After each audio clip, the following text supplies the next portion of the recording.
2013 foi escolhido pela Igreja Mundial como o ano da ênfase no criacionismo. E, naturalmente, que eu fiquei muito feliz com isso, claro. E eu tenho notado o seguinte, a Igreja Adventista Sétimo Dia, mais do que qualquer outra igreja, é uma igreja criacionista por excelência. Porque nós procuramos defender a visão bíblica na sua integridade, nós procuramos mostrar às pessoas que Gênesis, os primeiros capítulos, se tratam de um relato literal, não mítico, não simbólico. Porque toda a teologia bíblica está amparada sobre esse pilar, os primeiros capítulos de Gênesis. Vocês receberam aí um livro de minha autoria, o livro História da Vida. É um presente, está na pasta de vocês. Espero que vocês leiam com muito carinho. Eu diria que é uma boa introdução ao tema do criacionismo. Ano que vem, nós começaremos janeiro, estudando esse tema na lição da Escola Sabatina. Você já deve ter recebido aí quem assina a lição. Essa aqui é a dos jovens. A de adultos tem a capa bem parecida, com o título Origens. O título de ambas é o mesmo, Origens. Teremos 3 meses, olha que alegria, que festa, 3 meses estudando esse tema crucial, que tem que ver com a nossa origem, com a compreensão do que somos, por que estamos aqui, e o nosso futuro, próximo e distante, a eternidade. Então, um tema realmente muito importante, E como estamos defendendo isso atualmente? Será que temos argumentos bons, bastante consistentes, para mostrar que o criacionismo não é uma visão assim de pessoas de mente estreita, mas é uma visão de mundo bem consolidada? O autor da lição da Escola Sabatina é um cientista, Dr. James Gibson, que é presidente do Geoscience Research Institute, que é um centro de pesquisas adventista lá em Loma Linda, na Califórnia. Mas o que fica interessante quando você estuda a lição é que ele não foi assim, ele não procurou usar termos científicos, complicar o assunto, Ele foi muito feliz. A lição está bem teológica, bem bíblica e numa linguagem bem acessível. O que eu fiz aqui agora para vocês, e estou apresentando isso pela primeira vez aqui para vocês, é um resumão do trimestre. Mas, vamos combinar aqui fazer um acordo aqui, prometa-me que você não vai deixar de estudar a lição, porque eu fiz um resumão dela aqui, Então, por favor, isso aqui é só para atiçar o interesse e mostrar para vocês, assim, em linhas gerais, como o assunto está apaixonante e como o tema do criacionismo é abarcante. Depois, ao longo do trimestre, você terá tempo de degustar isso com calma, com atenção redobrada. E lembrando que, ano que vem, nós temos muitos eventos pela frente. Em janeiro, o NASP Campus São Paulo vai sediar o Encontro Nacional de Criacionistas. Em maio, o NASP Engenheiro Coelho terá ali o Simpósio Universitário sobre Criacionismo. Aqui no IAP, não me recordo em que mês, mas acho que é no segundo semestre, haverá também um simpósio criacionista de universitários. Além disso, assim que eu voltar para Tatuí, amanhã, eu já estarei embarcando para Brasília e vamos gravar ali uma série de vídeos para ajudar os professores da Escola Sabatina a abordar esse tema. O que mais que eu posso me recordar? Em fevereiro, primeira sexta-feira à noite ali de fevereiro, nós teremos um painel, um debate transmitido pela internet e também pelo canal executivo da Novo Tempo, com o Dr. Naor Júnior, que é geólogo, Dr. Wellington Silva, do IAN, que é doutor em genética, e Dr. Rodrigo Silva, vocês conhecem bem, é especialista em arqueologia, professor do NASP, e eu estarei ali coordenando essa mesa redonda, e vamos debater durante 1 hora temas relacionados com criacionismo também. Depois disso, o propósito é fazer desse material um DVD para as escolas adventistas, para que os alunos possam ter ali acesso a esse debate, a esse conteúdo, nas salas de aula, nas capelas especialmente. Então a gente quer maximizar esses esforços e espalhar isso para a igreja, para que, de fato, 2013 seja um ano de ênfase nessa doutrina, nessa convicção que é muito nossa, ou muito bíblica, porque nós somos bíblicos, certo? A primeira lição da Escola Sabatina do ano que vem, ela vai tratar sobre Cristo como Criador do céu e da terra. E para facilitar nosso trabalho aqui, eu procurei dividir em algumas perguntas que vão nos fazer ter em vista o assunto daquela semana. Primeira pergunta é a seguinte: quem é o Deus Criador apresentado na Bíblia? A lição deixa muito claro que o Criador, porque Gênesis 1 e João capítulo 1 tem muita semelhança, No princípio criou Deus os céus e a terra, e João diz que no princípio era o Verbo, portanto o Verbo é o Criador, e o Verbo é Jesus Cristo, esse é o Deus Criador. E o que isso diz diretamente a nós, os seres humanos? Muita coisa. mostra-nos que o Deus Criador é o mesmo Deus que encarnou, veio à Terra e morreu por nós.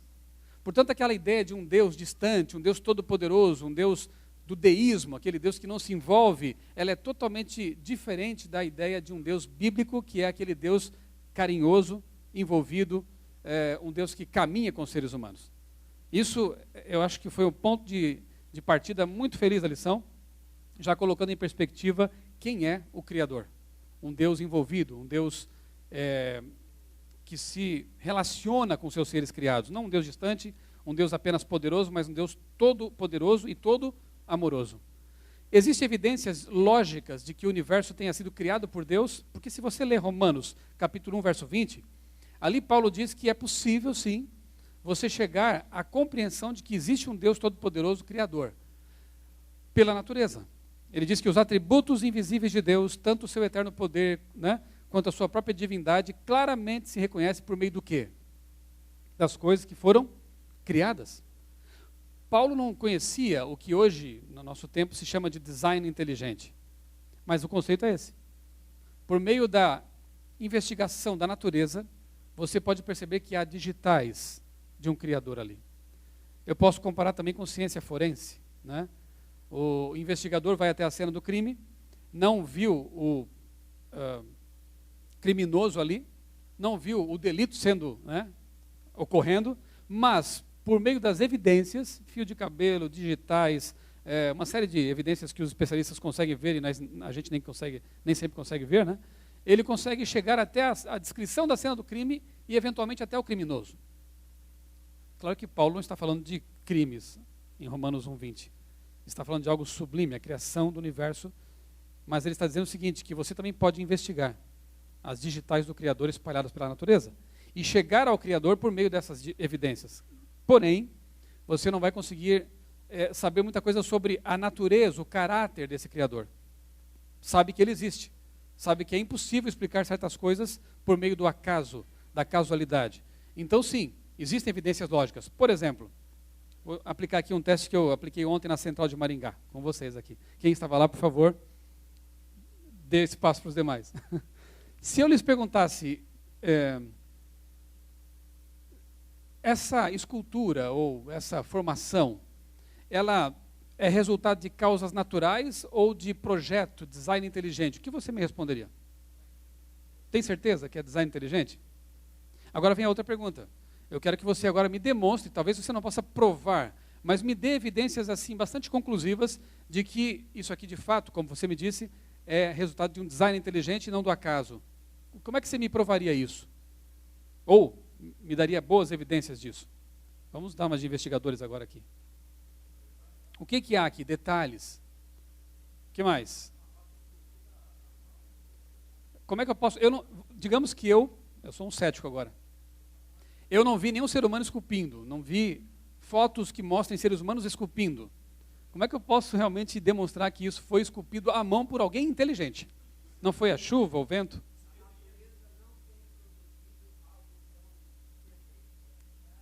Perfeição. Perfeito. Se eu dissesse o seguinte, aqui existe informação, estaria correto? Eu vou acrescentar. Aqui existe informação complexa, está correto? Eu vou acrescentar mais algo. Aqui existe informação complexa e específica, está correto? Sim, porque não são apenas rostos. São rostos que efetivamente existiram. Pessoas reais.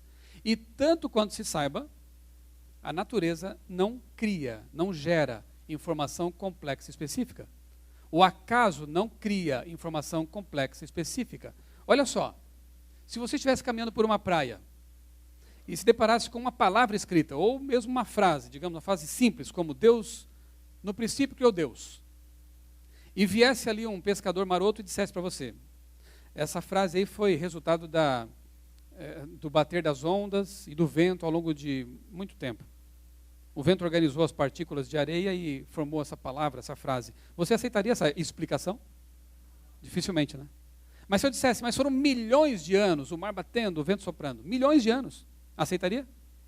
Vocês são descrentes?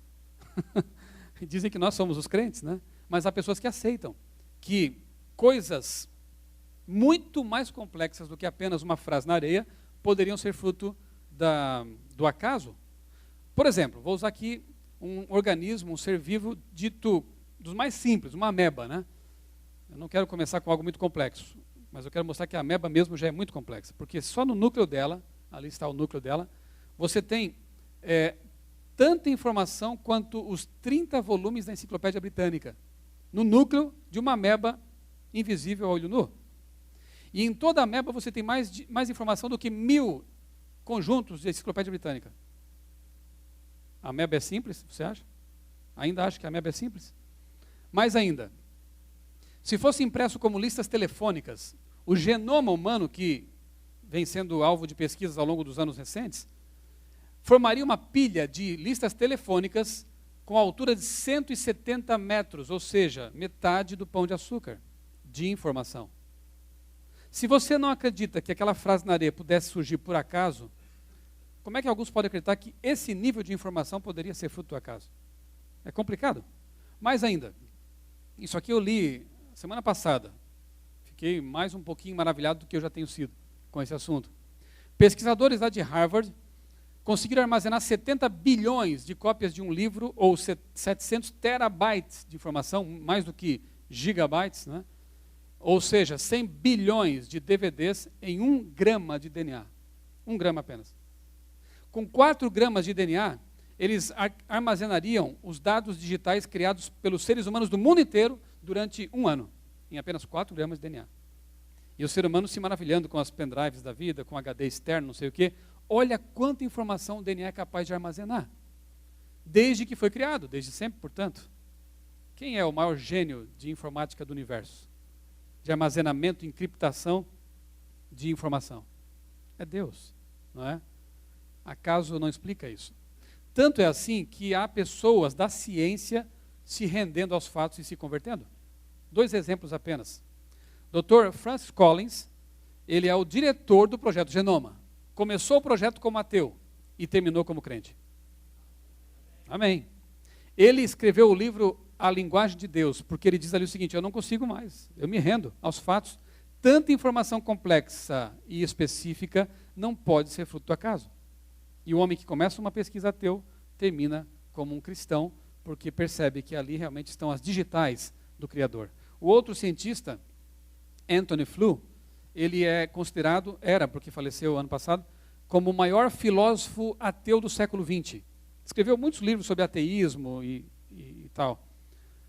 Recentemente, no fim da vida, ele começa a repensar suas ideias. E que bom quando a pessoa é uma cética de verdade. Duvida de tudo, até de si mesma.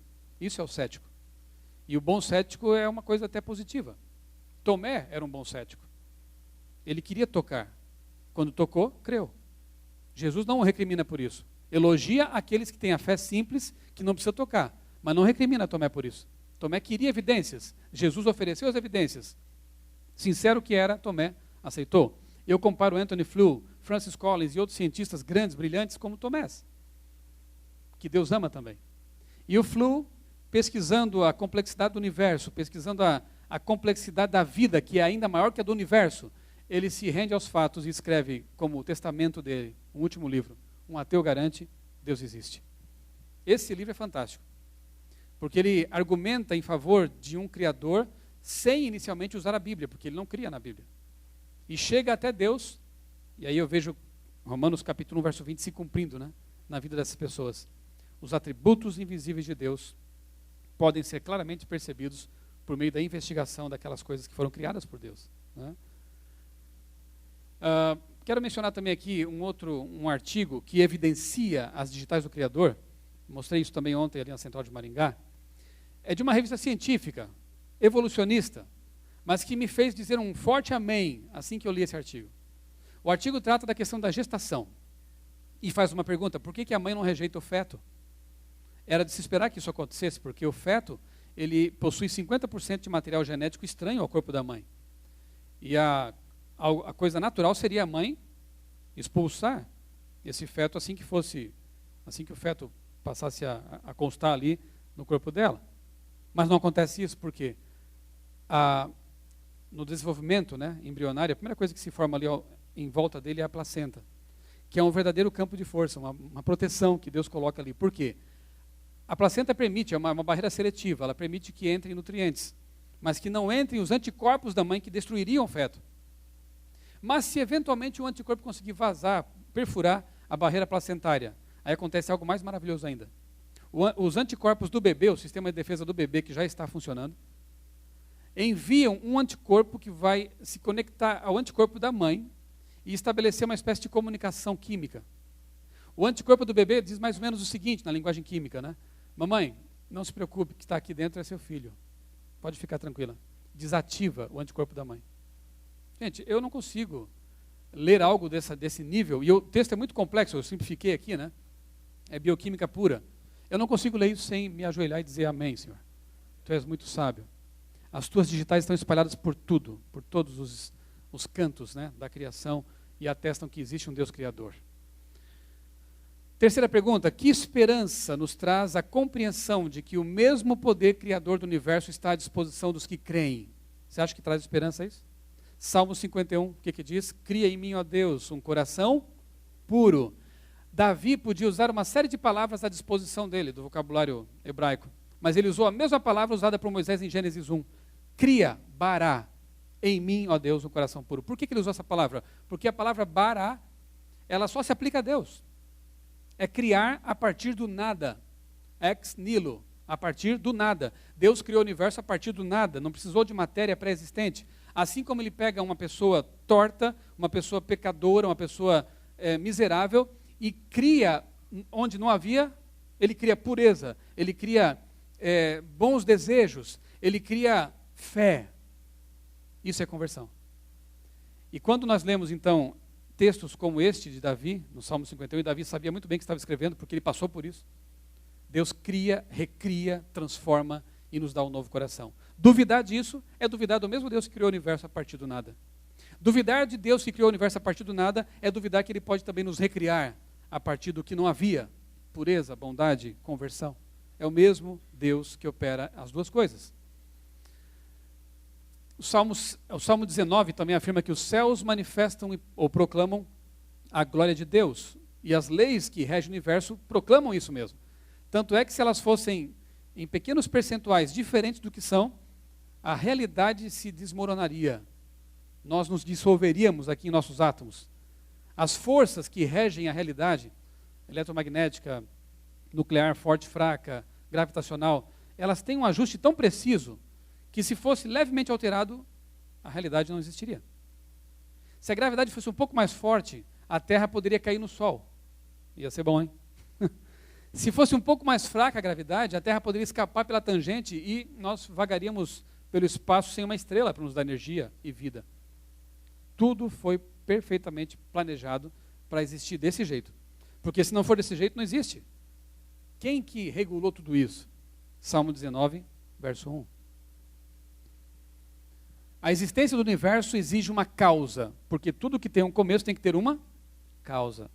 Então a própria ciência chega a uma encruzilhada difícil, porque para os cientistas o Big Bang seria a melhor explicação para o universo. Ok, não vou discutir com eles esse ponto, mas o fato é o seguinte, o Big Bang, ainda que seja ele, coloca um começo. E tudo que tem um começo tem que ter uma causa. Eles tentam reverter o argumento e falar assim, mas e o seu Deus? Quem criou o seu Deus? Amigo, o argumento não fala de um ser eterno. Fala de que tudo que teve um começo tem que ter uma causa. Deus não teve começo, não precisa de causa. É eterno. Você pode não entender isso, mas é assim que funciona. Né? E pensar muito nisso também não é muito confortável. Mas enfim, o universo, portanto, tem que ter uma causa. Além disso, essa causa tem que ser inteligente, porque o universo funciona. O universo não só existe, passou a existir, como ele funciona como um relógio. Então a causa, além de ser poderosa, todo poderosa, tem que ser o quê? Inteligente. Porque ela projetou um universo que funciona. Interessantemente, nós chegamos à conclusão de que essa causa é poderosa e inteligente sem usar a Bíblia ainda. Chegamos a ela pela reflexão filosófica ou científica. Basta abrir a cabeça, abrir a mente. Muito bem. Isso tudo numa semana, hein? Aproveitem. Na segunda semana, nós vamos estudar sobre a formação do mundo. E pensaremos a respeito, por exemplo, de que Gênesis menciona que no princípio criou Deus. Mas que tempo é esse? O que é o princípio? Aqui é meio complicado. Existem até teorias criacionistas a respeito disso. Alguns acham que esse princípio seria a criação de todo o universo em algum momento. Tenho minhas dúvidas quanto a isso. Alguns acham que esse no princípio seria a criação do sistema solar, ou só da Terra. Alguns acham que a Terra poderia ter talvez milhões de anos, a parte inorgânica. E aí quando Deus inicia a semana da criação, aí sim, há cerca de 6.000 anos atrás, em 6 dias literais de 24 horas, com o 7º para o descanso. Enfim, há uma série de visões um tanto diferentes. Mas o fato é o seguinte, todo criacionista bíblico aceita que a vida neste mundo foi criada há 6, 7.000 anos atrás. Aí não há como haver discordância, a menos que você reinterprete a Bíblia e a torça segundo os seus interesses, né? Agora, segunda pergunta, o que a luz e outros elementos criados nos primeiros dias revelam sobre o cuidado de Deus? Simples. Deus, como um pai que está esperando um filhinho chegar, ele prepara o berço, né, o quartinho, e eu tenho 3 filhos, como bom criacionista que sou, e eu já passei por esse processo 3 vezes, né, de você preparar o quartinho, o bercinho, o enxoval, para receber o seu filhinho. Deus, ele age da mesma forma, porque ele prepara tudo de antemão, né? Ele cria a luz, ele organiza o ambiente, cria as plantas, não é? A atmosfera, regula os gases na proporção correta, porque o bebê está chegando. E quando cria o homem e a mulher, tudo está preparadinho para eles. Isso revela o carinho desse Deus maravilhoso. Jesus Cristo, o Verbo. A atmosfera e as plantas também falam de design inteligente? Em que sentido? Simples. Se você analisar a composição dos gases que estamos respirando exatamente agora, você vê o design inteligente. Se tivesse 1% a mais de oxigênio, ou 2%, qualquer fogo não seria mais apagado. A combustão seria muito intensa. Se houvesse menos gás carbônico, que está num traço de 0,000 alguma coisa, é mínimo, mas se houvesse menos do que isso, não haveria ciclo do carbono, e as plantas morreriam, e nós também. Então há o suficiente para que não haja um efeito estufa generalizado, como em Marte, Vênus, né? Mas há o suficiente para que haja ciclo da vida.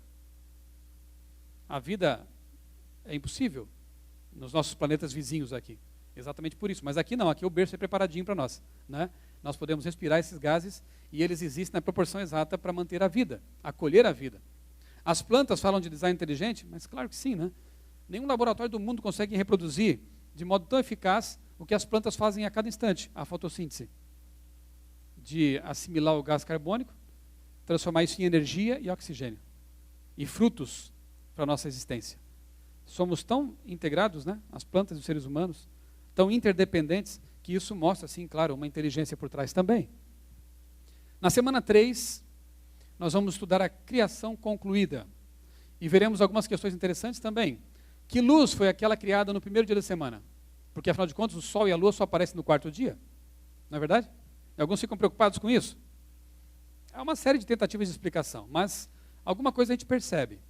Primeira, os povos antigos da antiguidade eram muito inclinados a adorar os astros, né? Sol, a lua, as estrelas. De forma muito inteligente, Deus deixa o sol para o 4º dia, deixando bem claro que a luz do primeiro dia não era dependente do sol, mas muito provavelmente era a própria luz de Deus. Quando diz, haja luz, e aquele setor do espaço foi iluminado pelo próprio Deus, por uma supernova, talvez, o autor até coloca isso, né? A explosão de uma estrela, não sei. Mas o fato é que ali havia uma fonte de luz, que passa a banhar o planeta. E porque há rotação, então já passa a ver tarde e manhã, como o relato assim estabelece, né?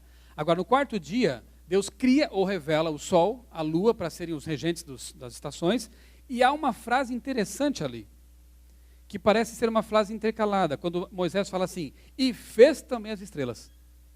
É meio estranho pensar que Deus tenha feito estrelas, todas elas, no 4º dia da criação. Porque há estrelas que estão a bilhões de anos-luz de distância, cuja luz leva bilhões de anos para chegar até aqui. E nós cremos que Deus possa ter criado realmente, é bem provável que sim, muitos planetas anteriores à Terra. Jó nos dá margem para pensar assim, né? Que os filhos de Deus, né, no universo e tal, naquele concílio cósmico, né, Satanás de rodear a Terra. Então é possível sim que tenha havido a criação de outros mundos anteriores à Terra. Então, quando Moisés fala, e fez também as estrelas, aquilo chama-se, no estudo do hebraico, uma frase parentética. Ou seja, um parênteses colocado por Moisés dizendo o seguinte, ó, Deus fez o sol, a nossa estrela, a lua, mas ele também fez as demais estrelas. Só que Moisés não diz quando. Então, nós podemos também imaginar que possa ser uma frase intercalada para lembrar as pessoas de que todas as estrelas foram criadas por Deus. E mais, Ele as conhece todas pelo nome. Isso é bonito, né? Porque elas são, olha, só na nossa galáxia nós temos 100 bilhões de estrelas. E nossa galáxia não é das maiores. Segundo os astrônomos, poderia existir até 100 bilhões de galáxias. Então você multiplique aí 100 bilhões por 100 bilhões e você vai ter uma dimensão aproximada de quantas estrelas haveria no universo. E diz a palavra de Deus, que Deus, acho que no Salmo 127, que Deus as conta todas pelo nome. Que Deus carinhoso, que Deus detalhista. Qual o propósito do sábado e que evidências temos de que os dias da criação tinham 24 horas como hoje, e não como alguns tentam teorizar, não, mas eram períodos de milhares de anos, ou até milhões. Bem, o propósito do sábado é muito claro. O sábado é o memorial da criação. Ao santificá-lo, nós estamos apontando para um Deus criador. E eu quero chegar ao ponto aqui, não sei lá pela frente, de mostrar que, na verdade, a questão do grande conflito, ela envolve a adoração. Você sabe disso? A besta ou ao Criador? Portanto, o criacionismo e o sábado, especificamente, se inserem nesse contexto de discordância, né, no que diz respeito à adoração. A quem você adora? A Deus, Apocalipse 14, 6 e 7, né? A Deus ou ao sistema de contrafação do Criador, né? O sábado é um marco para realmente estabelecer aqueles que adoram a Deus segundo os ditames da palavra dele. E que evidências temos de que os dias da criação são literais? Bom, há evidências, por exemplo, do ponto de vista da linguística, né? No hebraico, sempre que você tem um numeral, o dia, a palavra ion, que é dia, associada a um numeral, sempre vai ser dia literal. E isso acontece mais de 150 vezes no Antigo Testamento. E em nenhuma delas você vê dia como sendo uma era incontável, é um período de tempo. Dia, ion, ligado a um numeral, sempre vai ser período de 24 horas. Há uma outra linha argumentativa. Pense um pouco, se fosse 1000 anos, os dias. As plantas dependem, algumas delas, de polinizadores, como aves, insetos. Se elas ficassem 500 anos, que seria a parte clara do dia então, né? Sem a existência, ou 1000 anos sem a existência de polinizadores, elas morreriam, se extinguiriam. E 500 anos de exposição ao sol, seguidos de 500 anos de trevas, também levaria à morte de todos os seres vivos que Deus havia criado anteriormente, não é? Então, realmente, esse argumento não procede, nem do ponto de vista lógico, e muito menos do ponto de vista da linguística, do conhecimento do hebraico. Ou você aceita o relato como sendo de 24 horas cada dia, ou você tem que deturpar a Bíblia, fazer uma violência ao contexto bíblico e acreditar em outras coisas. Mas isso aí é relativismo puro, né? É não aceitar a palavra. O próprio Cristo acreditava, porque ele fez, né? Sustentava o relato literal de 24 horas. Adão e Eva como sendo fatos e não mitos, não é? Paulo também era da mesma forma. Na terceira semana, deixa eu mencionar um detalhe interessante da natureza aqui para vocês. Só um, há muitos, né? Lá no meu blog, criacionismo.com.br, tem uma seção chamada Digitais do Criador. Ali eu coleciono vários argumentos, né, que apontam para as digitais do Criador na natureza. Eu vou mencionar apenas as girafas aqui. Por quê? A girafa tem tudo para ter AVC ou pressão baixa, desmaiar e morrer. Por quê? Quando ela baixa o pescoço, o sangue vai para a cabeça. E ela teria um derrame instantâneo, morreria. Quando levanta, o sangue desce todo. Ela teria uma baixa pressão ali e ia desmaiar. Mas não acontece isso. Ela baixa numa boa, bebe água, levanta a cabeça e sai andando imponente. Porque ao longo do pescoço dela, Deus colocou válvulas, várias válvulas, que controlam a pressão sanguínea ao longo, né, ali do pescoço dela. Nós não temos isso. Nenhum outro animal pequeno, de pequeno porte, com pescoço curto, tem isso. As girafas têm. E aqui eu podia falar sobre o sonar dos golfinhos que os técnicos copiam para colocar no navio, né? Podia falar aqui da teia de aranha. Nossa, tanta coisa maravilhosa, né, que você tem na natureza que aponta para um design inteligente, né? Fica só com esse exemplo aqui, porque o tempo não permite abordar outros, né? Vamos lá. Na quarta semana, criação, sim, é um tema bíblico. E, na verdade, se você prestar bem atenção, os primeiros capítulos de Gênesis, eles lançam a base de toda a teologia bíblica. Exemplos. Que outros aspectos bíblicos e doutrinas estão fundamentados no relato da criação? lá em Gênesis. Eu posso dizer que a redenção está ligada à criação? Jesus veio morrer por causa de quê? Do pecado. E o pecado está relatado em que livro, inicialmente? Gênesis. Ressurreição tem que ver com criação? Nova terra tem que ver com Gênesis 1 e 2 e 3? A árvore da vida tem que ver com Gênesis? Se a árvore da vida não é verdadeira, que árvore da vida é aquela do Apocalipse, a qual teremos acesso? Se em Gênesis é mito, no Apocalipse também passa a ser mito. Você percebe como toda a Bíblia está amarrada ao relato que Moisés nos deixou? É um tema profundamente bíblico, claro. Jesus e Paulo, como eu disse antes, né, confirmam a historicidade dos primeiros capítulos de Gênesis. Paulo, no Areópago, lá em Atos 17, ele faz referência direta, dizendo que de um só Deus fez toda a humanidade, Adão. Jesus é tido como o segundo Adão, se o primeiro é mito, o que Jesus fez, não é? Ellen White diz que no céu haverá um encontro maravilhoso dos dois Adões, né? Adão, criado por Deus, depositando aos pés de Cristo, segundo Adão, sua coroa. Se isso é lenda, tudo mais passa a ser um mito, né? Mal arranjado.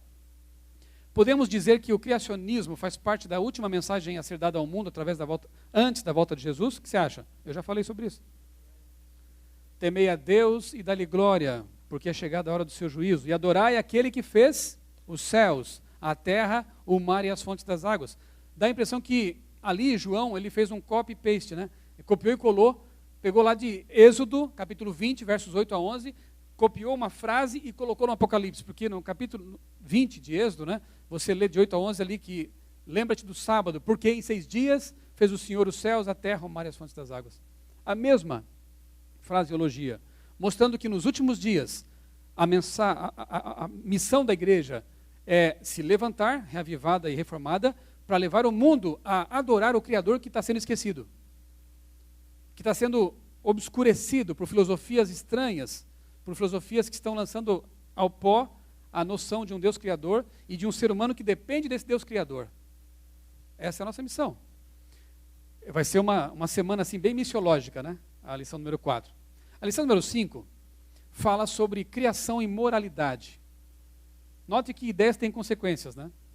Ninguém adota uma filosofia de vida, uma ideia e fica só refletindo sobre ela. A sua vida prática vai ser afetada por isso também.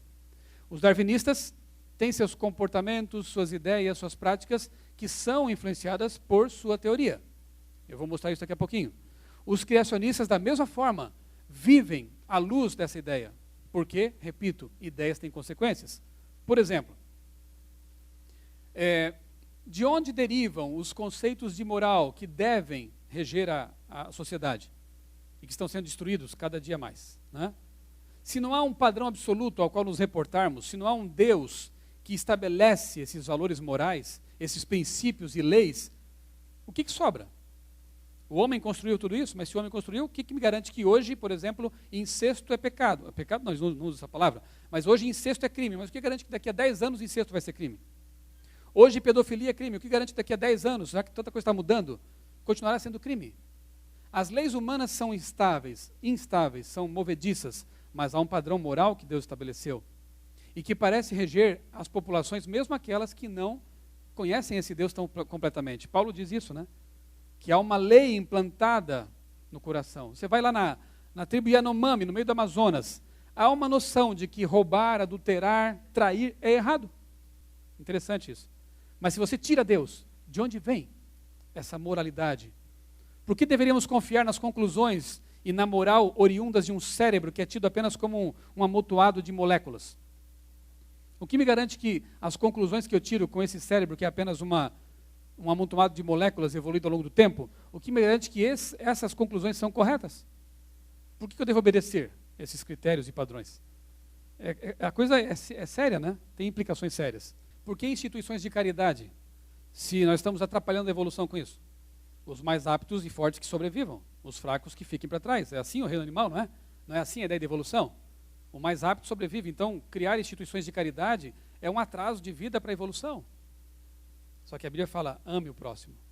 E graças a Deus, nossa sociedade ocidental ainda tem traços, né, de cristianismo, porque senão já teríamos afundado há muito tempo. Há um livro interessante chamado E se Jesus não tivesse existido? Pense um pouquinho o que seria de toda a humanidade, mesmo torta como está, mas se não tivesse havido a influência refreadora do cristianismo nessa sociedade, o que seria de nós hoje, né? Se é que estaríamos aqui? Bem, na Bíblia, Deus é apresentado como um ser de amor incondicional, e Jesus nos ordena a ser como Ele. A parábola do bom samaritano contradiz totalmente a lei do mais forte e apresenta o caráter de Deus na prática, o caráter que deve ser manifestado pelos seres criados à imagem dele. O fato de o ser humano possuir moralidade o torna responsável por esse senso de moral, e ele será julgado por essa compreensão. Deus respeita os níveis de verdade, mas ele vai usar essa concepção de moral para julgar os seres humanos, se viveram à luz daquela moral que lhes foi apresentada ou que eles conheciam de alguma forma. Então veja, o que significa o fato de termos sido criados pelo Deus triuno?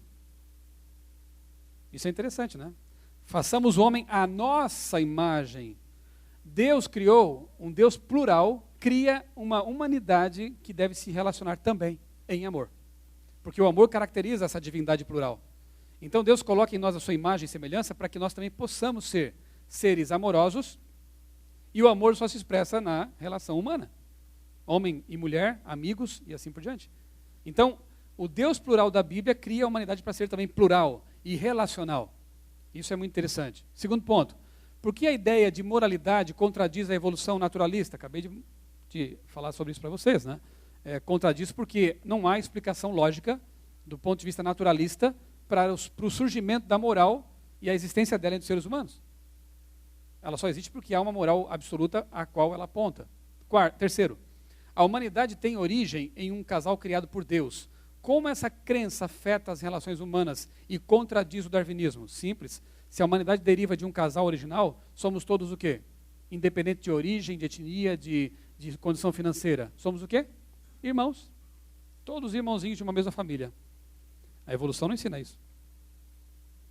E se o criacionismo fosse vivido na sua integralidade, deveria haver realmente respeito, amor, compreensão e ajuda entre os seres humanos. Mas porque ele não é vivido dessa forma de modo geral, que encontramos hoje na sociedade. Luta, discórdia, ódio, violência, desrespeito e por aí vai. Na que semana estamos? Na sexta. Vamos estudar um pouquinho sobre a relação entre criação e queda. Isso é necessário, porque as duas estão interligadas, infelizmente, né? Então veja, no que consistiu a primeira mentira de Satanás dita para Eva? Eva, o que Deus disse? Deus disse tal coisa. Não é bem assim não, viu? É diferente. Então, a queda humana acontece pela dúvida em relação à palavra de Deus. E não é verdade que isso acontece sempre? Todo pecado, todo desvio sempre tem que ver com duvidar da palavra de Deus. Deus diz, olha, vamos voltar à sexualidade. Jovens, se preservem para o casamento. O jovem, acho que não é bem assim não. Qual o problema de ficar? Colhem as consequências depois. Sofrem. Deus diz algo, o ser humano pensa, mas não é bem assim. Aí começa o problema. Começou com Eva. Ela confiou mais nas evidências sensoriais. O fruto é gostoso, é bonito, é agradável aos olhos. A serpente comeu, está falando, está inteligente. Ela confiou mais em evidências, nos olhos, nos sentidos, do que na palavra de Deus. Irmãos, muitas vezes nós precisaremos crer mais na palavra de Deus do que nas aparentes evidências. Muitas vezes a ciência vai dizer para você assim, ó, e ela se contradiz frequentemente, beba um pouquinho de vinho porque faz bem. Tem flavonoide, tem resveratrol. Aí avança um pouquinho mais as pesquisas, olha, desculpa aí, mas não era bem o vinho, tá? O que tem resveratrol mesmo é a casca da uva vermelha. Então, portanto, o suco de uva, ele tem os mesmos benefícios sem o problema do álcool. Olha que absurdo. Um pediatra da minha, naturalmente da minha esposa, né? Ele falou assim para ela, na gestação da minha primeira filha, ela estava com um pouquinho de anemia. Ele disse, beba vinho. Eu fiquei quieto.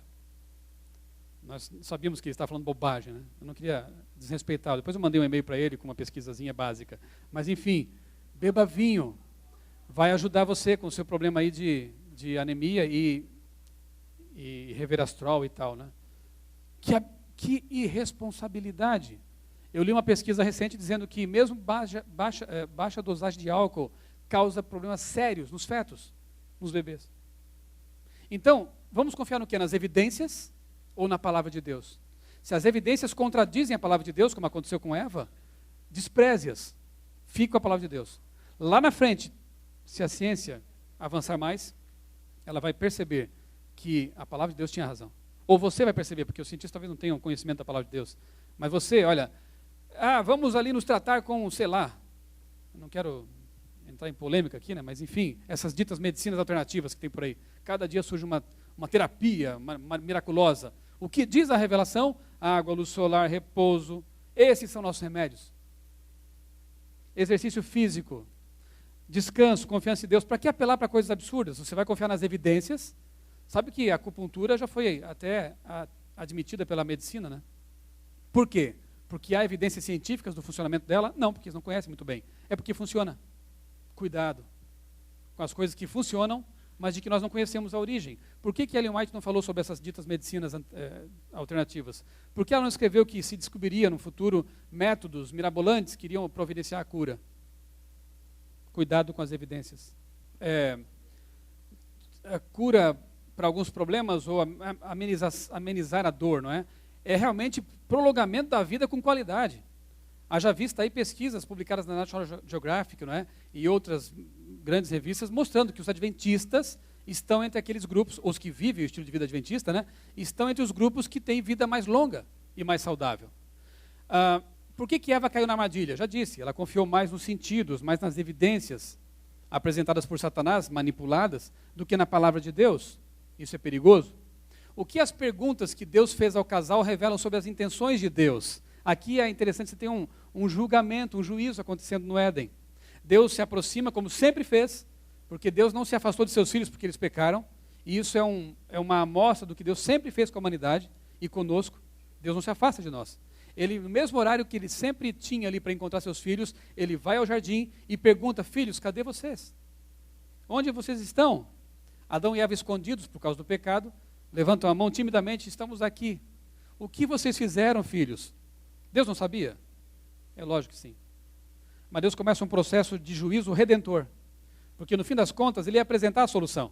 Gênesis 3,15, a solução é Cristo, é o descendente da mulher. Mas ele quer que seus filhos se manifestem, confessando, reconhecendo o erro e entendendo as consequências de seus atos. Porém, no fim do processo, Deus oferece a redenção. O juízo tem como propósito final a redenção, ainda que alguns não aceitem. Mas o propósito de Deus é redentivo, né? O título do estudo dessa semana vai ser, já está impresso, né? Vendo por espelho obscuramente. Pode parecer até um tanto, quem sabe, não necessário, mas você vai perceber qual é a intenção do autor em trazer a lembrança desse texto, né, que hoje nós vemos como espelho, de forma obscura, porque os espelhos naquele tempo eram apenas um bronze polido, né, que lhe fornecia um reflexo meio distorcido, não era uma lente tão perfeita quanto as que temos hoje. É importante isso. Veja só, porque a natureza por si só é incapaz de nos fornecer uma compreensão adequada ou exata de Deus. Basta você contemplar uma cena como essa, né? Eu falei até agora sobre complexidades, belezas, pescoço da girafa, informação no núcleo da célula, reprodução, tudo maravilhoso. Mas eu não consigo, ou não conseguia, pelo menos até me tornar criacionista, observar uma cena como essa, e essa aqui ilustra outras mais cenas terríveis na natureza, e pensar que o designer seja tão inteligente assim mesmo. Será que Deus é bom? Será que quando vemos cenas como essas, isso não leva as pessoas que não conhecem Deus, ou a explicação para isso, ao ateísmo? Sim, leva. E aqui está o problema, um dos problemas do tal do evolucionismo teísta. A grande maioria das pessoas acredita na evolução e em Deus. Assim são os católicos, assim são muitos evangélicos. E, na verdade, o Datafolha fez uma pesquisa há 2, 3 anos que revelou que 60% dos brasileiros acreditam em Deus e Darwin. É o jeitinho brasileiro, né?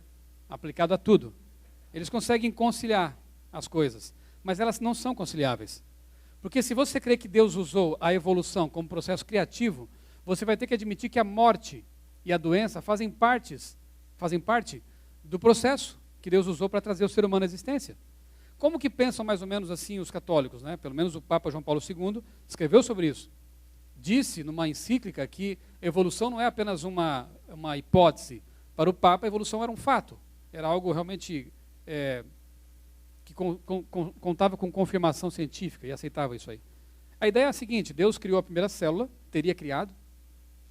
Essa célula foi evoluindo, aí surgiram, ao longo de milhões de anos, né, anfíbios, répteis, depois saiu da água, surgiram aí os mamíferos, aves mamíferos, né, os répteis também na terra, anteriores aos mamíferos, né, e por fim um hominídeo ali que Deus viu, achou interessante, mais ou menos, colocou nele uma alma, e aí ele passa a ser o Adão, o Homo sapiens. Olha que ideia, né?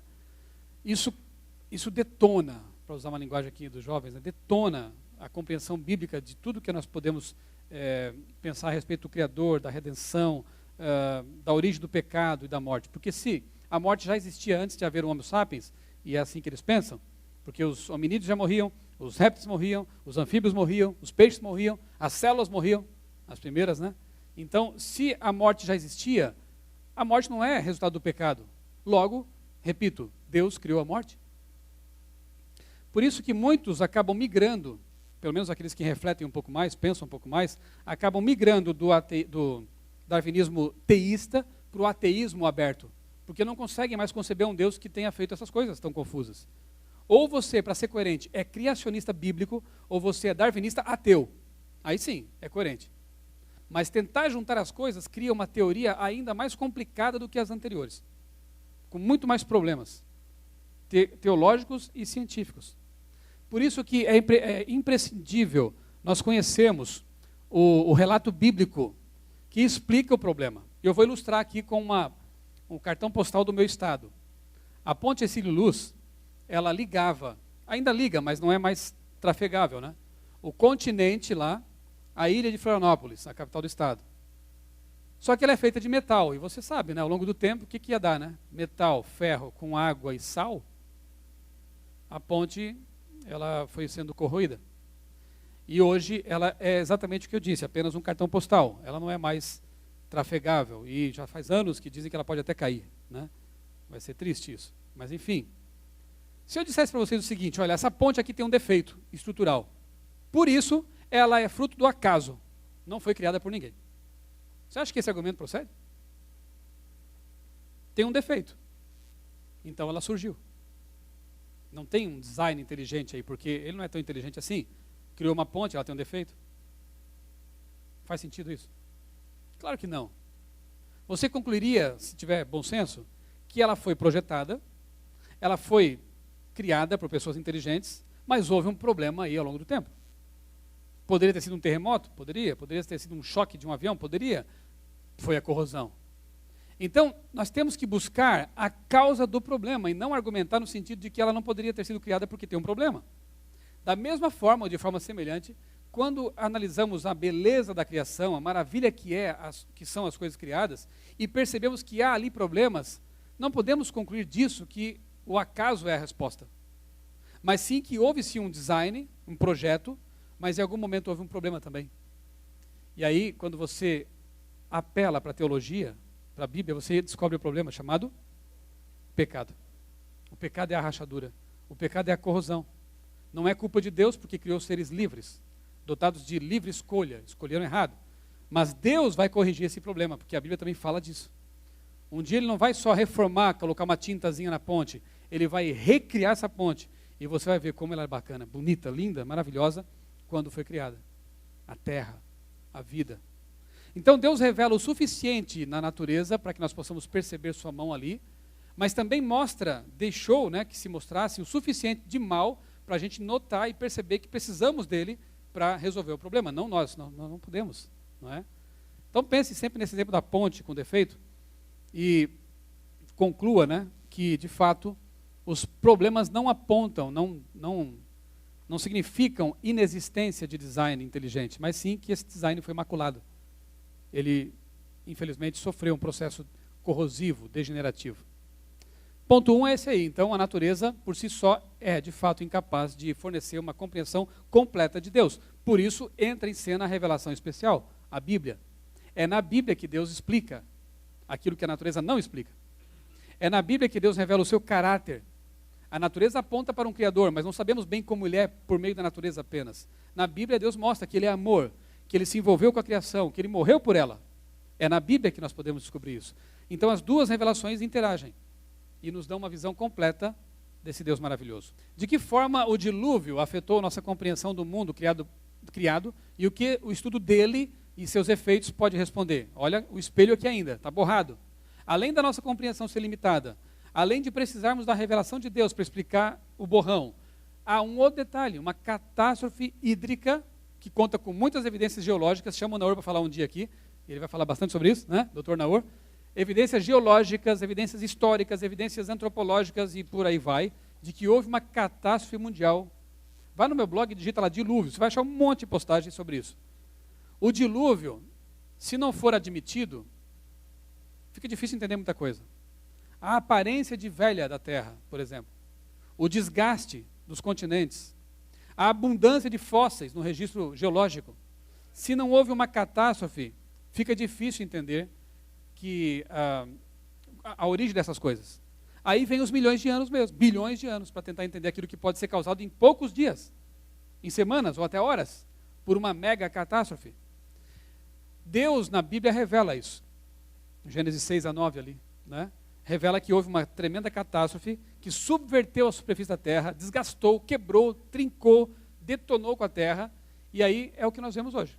Esse mundo fragmentado, cheio de placas tectônicas, com terremotos, tsunamis, né? E essas coisas aí. Mas se não se aceita esse relato, fica difícil. A revelação, mais uma vez, tem que entrar em cena para explicar aquilo que, do ponto de vista naturalista, é inexplicável, é difícil de explicar. Terceiro ponto desta semana. De que forma a revelação sobre o grande conflito entre o bem e o mal, ou entre o mal e o bem, nos ajuda a entender as mazelas do mundo? Ora, alguns argumentam, deixa eu voltar aqui, vocês estão colando na frente já. Alguns argumentam que a existência do mal atenta contra a existência de Deus. Como você sabe que essa linha está torta? Porque existe uma linha reta, né? Como é que você sabe o que é mal? Porque existe o bem. Mas quem te disse o que é o bom? O que é bem, o que é bom? Qual o padrão para se comparar? Deus. Tira Deus por um momento da história. Você conseguiria saber o que é moralmente bom e o que é moralmente mal? Nunca. Você só sabe que existe o torto porque há o reto. E nós conhecemos o reto de alguma forma. Porque Deus coloca em nós essa noção do que é reto. Aí o torto, ele salta aos olhos. Peraí, mas isso está errado. Mas por que está errado? Não somos animais evoluídos? Vale tudo, meu amigo. Não, tem o torto, porque tem o reto. O próprio mal que é usado para argumentar contra Deus acaba se revertendo contra quem argumenta nessa direção e mostra que há, sim, um Deus. Porque, veja só, o mal, a existência dele, afirma duas coisas. Deus existe, sim, e ele criou seres dotados de livre escolha, porque escolheram o mal. Por que não podemos confiar unicamente em nossas capacidades mentais para entender o mundo que nos rodeia? Por quê? Por quê? Porque o espelho é embaçado e porque nossa mente é finita. Nossa mente é decaída. O homem natural não compreende as coisas do Espírito, as coisas de Deus. Então elas são discernidas espiritualmente por meio da revelação especial. Mais uma vez entra aqui a necessidade da Bíblia para ajustar o foco, para nos mostrar as coisas espirituais. Sem ela, realmente vamos tatear nas trevas. Não é? É complicado.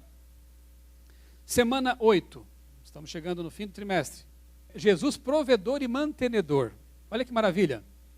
Além de criador, Deus é o que também? Mantenedor do universo. O que essa revelação lhe diz pessoalmente? Algo muito precioso. Na verdade, ao contrário do que diz os deístas, Deus criou e se afastou, Deus continua mantendo. Senão tudo já tinha se esfacelado, se destruído, né, por si só, a corrosão teria tomado conta. Deus ainda está ali presente. Um Deus interessado. Diferentemente dos panteístas que creem que Deus está diluído na criação, não, Deus está fora do sistema e dando energia, dando a manutenção necessária para que isso tudo exista. Segundo ponto, Gênesis 1:29 traz a dieta originalmente estabelecida por Deus para os seres humanos. Manutenção, Deus deu o alimento correto. Que dieta era essa? Está lá. Frutas com suas sementes, né? O reino vegetal.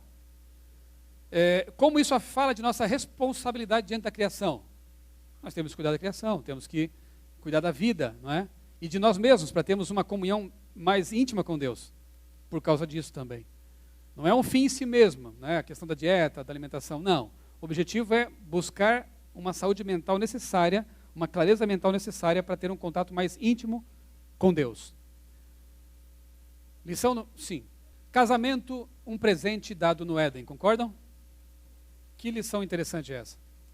Veja só, Gênesis 2,18 deixa claro que o ser humano, imagem e semelhança de Deus, foi criado para se relacionar, à semelhança da Trindade, como eu já disse, um Deus plural e relacional.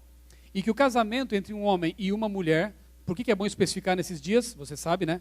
Um homem e uma mulher é a expressão máxima da intimidade que pode e deve existir entre duas pessoas. Tanto é assim que o casamento é usado na Bíblia como um símbolo do quê? Da relação entre Deus e sua igreja. É a coisa mais íntima, mais bonita que pode existir. Deus usou como símbolo da sua relação com a igreja. Muito bem. Eva, o último ser criado naquela semana, veio completar Adão como carne de sua carne e osso de seus ossos. Gênesis 2:23. E unicamente dois seres que fossem diferentes, mas iguais, poderiam se complementar. Dois seres diferentes, mas iguais. Osso dos meus ossos, carne da minha carne, mas diferente de mim e complementar a mim. Só assim há essa complementaridade. Eu li, há um tempo atrás, esse livro aqui, pena que não traduziram ainda, mas deveriam. Tremendo. Hooked, é algo como fisgado, preso, né? E ele fala sobre a questão de como a ciência, a nova ciência, está difícil ler aqui, e o sexo casual está afetando a mente das crianças, dos adultos também. Os autores são cientistas, não falam de religião em momento algum, mas deixam nas entrelinhas que são cristãos, a gente percebe isso. Eles falam muito sobre a questão dos neurotransmissores envolvidos no relacionamento entre homem e mulher.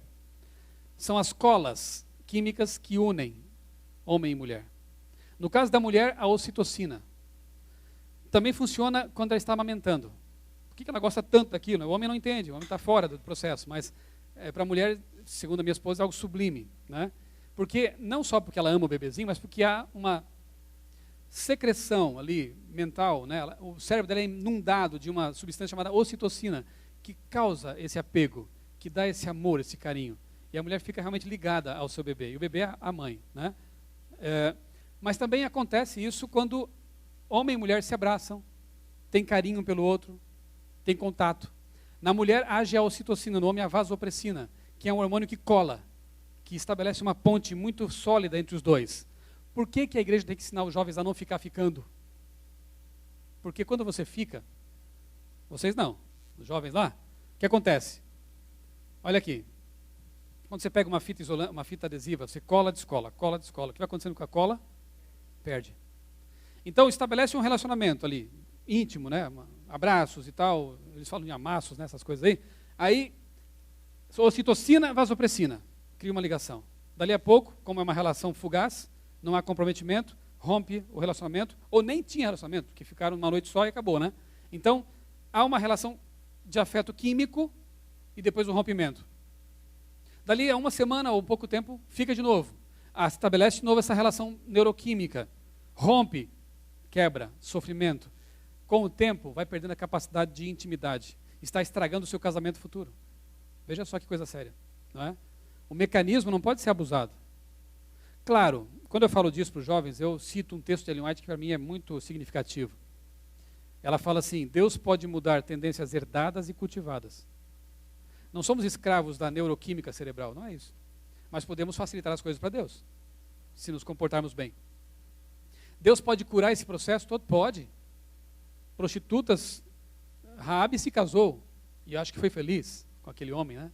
E foi colocada na linhagem de Cristo, não é? Deus a curou, em todos os sentidos. Pessoas que tiveram uma vida torta, desgraçada, depois se convertem, Deus estabelece toda uma recriação nelas. Bará, lembra disso? Recria. Mas, com a sabedoria que Deus me dá, eu posso facilitar as coisas para Deus e para a minha bioquímica interna. E ter um casamento ainda muito mais bonito, muito mais efetivo, muito mais íntimo, se eu me preservar, se eu cuidar desses mecanismos. E há a dopamina. A dopamina é um neurotransmissor que causa prazer, só que ela é neutra. O que acontece? Se você fumar maconha, ou se você comer um belo de um assado de soja, vai despejar dopamina ali. Mas se você se acostuma a comer coisas erradas e fumar o que não deve, né? E não que haja algo que deve, nada deve. e se alimentar de forma correta e não fumar, você está acostumando racionalmente seu cérebro, você escolheu isso, a ter prazer no que é lícito. Resumindo, o livro é isso aí, mas tem muito mais coisas. Eu escrevi uma longa resenha lá no meu blog, põe lá Hooked no meu blog, você acha uma longa resenha do livro, que eu fui ali detalhando, porque não tem a língua em português, eu procurei ajudar quem não tem o livro. Aqui é uma coisa interessante. Gênesis fala de uma só carne, né? E tornar-se uma só carne. Isso não é só poesia, não. Isso é também bioquímico. É algo fantástico. O que acontece? Dr. Fadel Basile, num artigo publicado na Revista Adventista, em 95, um artigo muito interessante, ele fala o seguinte, que na adolescência, o homem começa a produzir células sexuais, que até então ele não tinha. Mas como essas células não nasceram no pacote junto com ele, né? Não vieram com ele, passam a ser produzidas na adolescência, ele desenvolve anticorpos contra essas células. Porque elas são estranhas para ele, de início. Mas como ele tem que conviver com elas até o fim da vida, o que acontece? Há uma resposta imunológica e uma aceitação, o que se chama de tolerância imunológica. Então ele passa a aceitar suas células germinativas, mas tem no seu sangue ali, circulando, anticorpos contra aquelas células. Mas ele tolera agora. Interessante. Quando se casam, homem e mulher ali, a presença de células germinativas do homem na mulher vai fazer com que ela também desenvolva anticorpos contra aquelas células. Inicialmente ela tende a rejeitar as células germinativas do homem. Mas quando eles continuam mantendo relações sexuais, ela passa a desenvolver também uma tolerância imunológica. E aceita. O que acontece? Marido e mulher vão ter, durante muito tempo, na sua circulação, os mesmos anticorpos. Uma só carne. Isso é fantástico, né? Há uma identificação bioquímica entre os dois, se eles continuarem juntos para o resto da vida, né? Vão ter alguma semelhança bioquímica no corpo de ambos, né? Alguns dizem por aí que até a semelhança física começa a acontecer, né? Você parece tanto com sua esposa e tal. Não sei se isso aí é fato, eu não posso afirmar se é científico, né? Mas eu acho que a gente se aproxima tanto dos jeitos, da forma, né, de se expressar e tal, que acaba ficando parecido mesmo, né? A minha esposa me fez amar manga, eu não gostava de manga. E eu a fiz gostar de abacate. Hoje ela gosta de abacate. Então, é só para exemplificar assim como as coisas vão se aproximando, vamos se tornando mais íntimos, né? E isso acontece até em nível bioquímico, o que é fantástico, né? Note o seguinte, no que diz respeito ao casamento, a ordem dos fatores, sim, altera o produto. Segundo a Bíblia, a ordem é a seguinte: homem e mulher deixam a casa paterna. Deixará pai e mãe, né? Não é assim? Maturidade, independência. Segundo, unir-se-á a sua mulher. O que é isso? Casamento. Terceiro, tornar-se uma só carne. O que é isso? União sexual. Jesus enfatiza isso em Marcos 10, 7 a 9, por exemplo. Qualquer alteração dessa ordem causa sofrimento, causa miséria. Deixará pai e mãe, maturidade, independência. Né? Unir-se-á a sua esposa, casamento. E só depois tornar-se uma só carne. A inversão disso traz problemas. Alguns fatos aqui para vocês. Olha só, que notícia interessante. Casamento é bom para a saúde física e mental, diz uma pesquisa. Precisava dizer a pesquisa? Eu já sabia disso. Está na Bíblia e quem tem um bom casamento sabe disso. Faz bem. Mas, olha que interessante, a abstinência sexual antes do casamento ajuda na vida sexual no casamento. Ao contrário do que a mídia ensina. Test drive, né, essa coisa toda aí, né? Não, tem que primeiro ver se dá certo e tal. Isso é falso. Os casais que se mantiveram puros antes do casamento, no casamento são muito mais felizes. É o que as pesquisas mostram. Isso é muito interessante, né? Há toda uma questão emocional, de memórias, não é? Relacional, que tem que ver, que concorre aí para a intimidade mais profunda no casal que se manteve virgem ou que se manteve casto para o casamento. Por que é bom você saber essas coisas? Também. Porque os jovens hoje, eles estão sendo afetados pelo relativismo, pelo pós-modernismo. E quando você fala assim, jovem, não faça isso. Por quê? Porque é pecado. Ah, pecado. Eles já questionam isso. Porque eles estão contaminados pela verdade não absoluta, que a mídia ensina, que os filmes ensinam. É muito bombardeio. Então eu acho que isso aqui é uma ferramenta. Além daquele livro do Hooked, tem um outro livro que está em língua portuguesa. É Sexo, a Verdade Nua e Crua, de Josh McDowell, um grande apologeta cristão, que aplica a apologética agora aos relacionamentos. Vale a pena esse livro. Sexo, a Verdade Nua e Crua. Ele é um teólogo. Você chega para o jovem e fala assim, olha, não é só pecado. que já seria bom o suficiente, né, saber. A ciência prova que abstinência, pureza, isso tudo implica em felicidade, em bons relacionamentos, em um casamento muito melhor. A ciência fala isso também? Fala, quer ver? Vem cá comigo, vamos conversar. E aí você apresenta os argumentos. E aí eu acho que é uma ferramenta que Deus coloca na mão da gente para convencer os jovens de que vale a pena seguir as recomendações de Deus por meio de sua igreja. É muito melhor. Outra notícia, morar junto, aí não. Sem casar causa depressão. Interessante, né? Casamento causa felicidade. Morar junto sem casar causa depressão. Então, a mídia, os filmes, as novelas estão totalmente contra Deus e a ciência também. Porque hoje a ciência mostra que aquilo que Deus criou é o melhor. Da forma como Ele fez. Ok?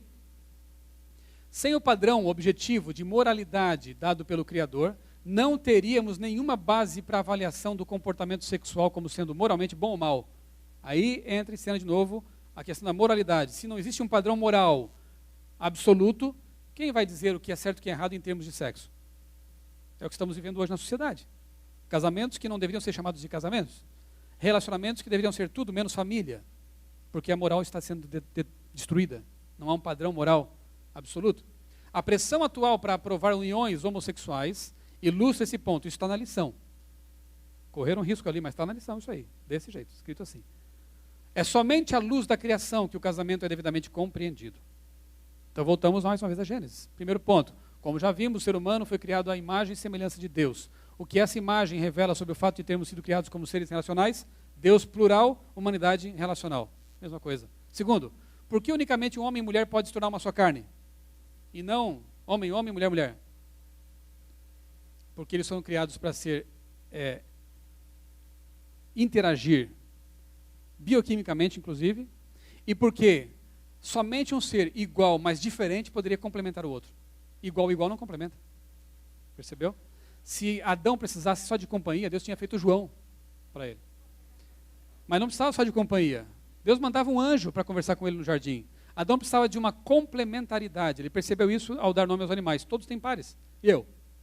Você percebeu, né, Adão? Então, dorme aí que eu vou fazer uma experiência, uma cirurgia especial em você. E Deus então cria um clone alterado. Carne da minha carne, osso dos meus ossos. Porém, diferente de mim, graças a Deus. Não é? É assim. Terceiro, no que diz respeito ao casamento, qual a ordem correta dos eventos? Deixa pai e mãe, une-se a mulher, torna-se uma só carne. Essa é a ordem. Quarto, como promover a manutenção de um bom casamento? A lição fala disso também, não tenho tempo para falar disso aqui agora, mas enfim, cita Efésios e outros textos, não é? Amor, o homem tem que amar a esposa, a mulher tem que ter uma submissão amorosa a esse esposo, uma mútua submissão e tudo isso. Vai ser uma tremenda lição para você aproveitar e reforçar os laços familiares, falar sobre casamento numa época que o casamento está sendo destruído, né? Aproveita essa lição aí. Estamos na lição número 10, estamos quase chegando no fim do trimestre. Mordomia cristã e meio ambiente. Olha que tema moderno, tema atual, né? Meio ambiente, sustentabilidade. O que significa a ordem de Deus para que o ser humano domine sobre a criação? Ele está fazendo isso hoje, será? Está dominando ou destruindo? A correta compreensão desse assunto nos livra de dois equívocos. Quais? Primeiro, desconsiderar a natureza. A natureza está aí para ser servida, para nos servir mesmo. Temos que dominar, temos que destruir. Errado. Mas há um segundo risco que a lição, ou a Bíblia, contra o qual a Bíblia nos vacina, que é a divinização da natureza. Aí entra um outro lado. A mãe natureza. Adorar os seres criados. Não podemos matá-los porque eles contêm a centelha divina. Sabe essas filosofias orientais, né? Então, a compreensão bíblica do que é mordomia e meio ambiente nos vacina de desconsiderar a natureza. Vamos cuidar dela porque ela nos foi dada por Deus e somos administradores dela. E também nos vacina contra ideias panteístas, espiritualistas, que divinizam a natureza. Outro ponto. De que maneira o sábado nos lembra de que somos administradores da criação? Lembra? Sim. Ele é o memorial da criação. Aponta para a criação. Portanto, quando guardamos o sábado, estamos sendo verdadeiramente ecológicos. E há uma tendência aí para querer colocar o domingo como esse dia. Olha como o diabo faz a contrafação sempre. Guardar o domingo para proteger a terra do aquecimento global, da emissão de carbono. Não é o domingo, coisa nenhuma. Deus já tinha estabelecido o dia certo. O dia da família, o dia da ecologia, o dia de preservação da vida é o sábado. Está lá. Segundo a Bíblia, qual o principal motivo pelo qual devemos cuidar da saúde? Está lá também. É para ser mais bonitos? Não, já somos.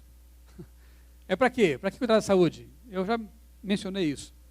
Para ter uma relação mais íntima, direta com Deus. Tudo que afeta o corpo afeta a mente. Especificamente o tal do lóbulo frontal, que é a nossa antena de conexão com o céu. Se ele estiver poluído, estiver deteriorado por alimentação, estilo de vida incorreto, a nossa relação com o céu, essa conexão, estará prejudicada também. Então, a lição nos lembra disso, que nós temos que cuidar da saúde, ter um estilo de vida adequado, para ter uma comunhão mais íntima com o Criador da vida. Lição número 11.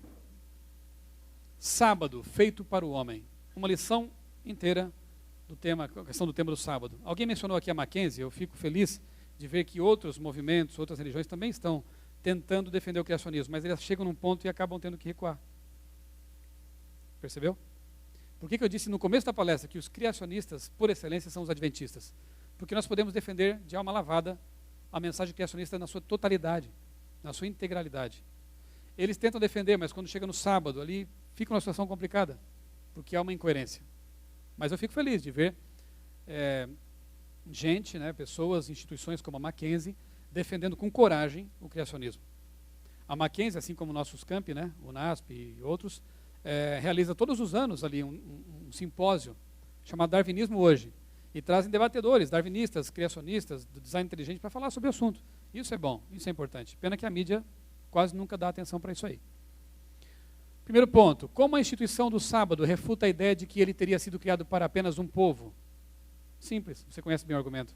Se o sábado foi dado para a humanidade na criação, quando não havia nenhum povo, só Adão e Eva, logo, ele antecede a criação de qualquer povo, e foi dado para a humanidade, e não para os judeus. Jesus confirma isso quando diz que o sábado foi feito para o judeu, é isso? Para o homem, ser humano, não para o judeu. Ok, isso aqui é ponto bem conhecido. Como o Êxodo 28:11 e Hebreus 4:3, por exemplo, confirmam a literalidade da semana da criação. Êxodo diz, em 6 dias fez o Senhor os céus e a terra. Hebreus 4 diz, resta ainda um repouso para o povo de Deus, e fala do sábado. Então, toda a Bíblia aponta para o sábado como sendo um dia de guarda e a criação literal em 6 dias de 24 horas. Ok? Negar isso é uma violência contra o relato. Jesus curou pessoas no sábado, não para violá-lo, mas para mostrar que o sábado também é um sinal de libertação. Deuteronômio capítulo 5, a repetição da lei, Moisés acrescenta um detalhe, porque vocês se lembrarão de que foram escravos do Egito e Deus libertou vocês. Olha que bonito. O sábado relembra a criação e depois do pecado também tem outro significado, além da criação. Redenção, libertação. Jesus curou no sábado justamente porque era o melhor dia para libertar pessoas do pecado e da miséria da doença. Essa foi a intenção dele, não outra. Como o mandamento do sábado está relacionado com as controvérsias que precedem, que antecedem a volta de Jesus? Falamos sobre isso já. Se você derruba o relato da criação, a ideia da guarda do sábado como memorial da criação, você acaba derrubando toda a teologia bíblica. Você perde o sentido da redenção. Você perde até o sentido da volta de Jesus, porque ele virá para quê? Não é? Se o que existe hoje é um processo natural, faz parte do que Deus criou, a morte, a degeneração, e assim vai ser para sempre. Errado. Então, o diabo tem grande interesse em solapar a verdade do sábado, porque se fizer isso, ele derruba o relato da criação segundo Gênesis, e fazendo isso, ele coloca tudo em areia movediça, e assim se perde o sentido da teologia bíblica. Lição número 12, criação e evangelho. O relato da criação tem implicação na doutrina da redenção? Sim, já falamos sobre isso. Jesus vem nos redimir do quê? Da queda, do pecado, que está relatado nos primeiros capítulos da Bíblia. Qual o significado da roupa de peles providenciada por Deus a Adão e Eva? Simples, né? Deus cobre a nudez, Deus cobre a insuficiência humana com as peles de um cordeiro, ou seja, apontando já para Jesus Cristo, o Redentor. Isso está em Gênesis também. Segundo a Bíblia, o ser humano é mortal. Que esperança há para nós? Como a destruição da morte por Jesus contraria a evolução? A evolução teísta. Porque se Jesus vem destruir a morte, logo a morte não é coisa nenhuma. algo integrante da criação de Deus, como pensam os evolucionistas teístas. Para eles a morte faz parte do processo. Mas se Jesus vem destruí-la, ele está dizendo o seguinte: não faz parte. É algo que não deveria existir nunca. Eu vou acabar com esse problema, a morte e o pecado. Então a própria destruição da morte contraria o relato da evolução, mesmo ateísta, a evolução teísta, né? Aí está a redenção. E finalmente, a última lição do trimestre tratará, e não poderia ser diferente, da recriação. Que sentido faz falar em recriação se não houve criação? Como é que pode haver um re se não houve o cri, né? Não haveria sentido nisso, né? Que sentido haveria numa nova terra se a terra para a qual a nova terra remete não foi fato, não existiu, né? Se houve um mundo em que não tivemos predadores, se houve um mundo em que a morte não era a realidade, se houve um mundo em que ninguém precisava matar para se alimentar, que mundo é esse para o qual apontam as profecias, se aquilo é mito? Então a lição termina com chave de ouro ao nos fazer pensar nas realidades que nos aguardam. Embora a morte de Cristo na cruz e a concessão de um novo coração ao pecador arrependido sejam eventos importantíssimos, o que constitui a culminação da esperança cristã? Volta de Jesus e recriação. A redenção é importante, mas de que adiantaria Jesus morrer na cruz e deixar o mundo como está, sem nos resgatar? A recriação é a culminação da esperança. Segundo, quais os cenários do fim apresentados pela ciência e o que diz a Bíblia? Interessante, né? Falei ontem sobre isso em Aliança Central. A ciência aponta 3 cenários interessantes para o fim de tudo, da vida, do universo. Primeiro, se não houver matéria suficiente para conter a expansão do universo, a teórica expansão do universo, o universo poderá se expandir indefinidamente, a energia das estrelas será queimada, não haverá mais energia disponível, e o universo ficará numa situação caótica e sem energia, fria, e você pode morrer num universo, então, inerte, gelado. Cenário número 1. Número 2, se houver matéria suficiente para conter a expansão do universo pela gravidade, o universo poderá se contrair novamente, se esse modelo estiver correto. Ao se contrair, toda a matéria do universo, incluindo vocês, se estivessem vivos lá, daqui a bilhões de anos, seriam esmagados num super buraco negro. Cenário 2, morrer esmagado num super buraco negro. Mas tem um terceiro cenário, tá bom? Não fique preocupado. Segundo os astrônomos, o nosso Sol, que não é tão grande, não vai explodir como supernova, mas ele vai se expandir. No processo final de queimar os seus combustíveis ali, vai se expandir, e nessa expansão vai torrar Mercúrio, Vênus, Terra, Marte.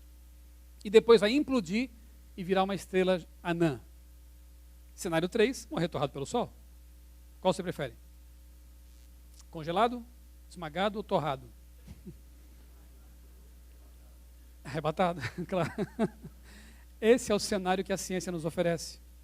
Por que aquela máxima, comamos e bebamos porque amanhã morreremos, é o moto deles? Porque o que sobra? Na verdade, a humanidade está fadada à extinção. Ainda que seja daqui a alguns bilhões de anos, talvez, se ela não se acabar primeiro, né? Se não se extinguir primeiro. Não há esperança. A Bíblia abre a janela do futuro e diz, sim, Deus vai recriar. E eu prefiro essa. Por uma série de motivos, mas principalmente porque me dá esperança. Como dizia Blaise Pascal, né? Em questões matemáticas, Pascal era um grande crente, tá? E vocês matemáticos usam muito aí as ideias dele, né?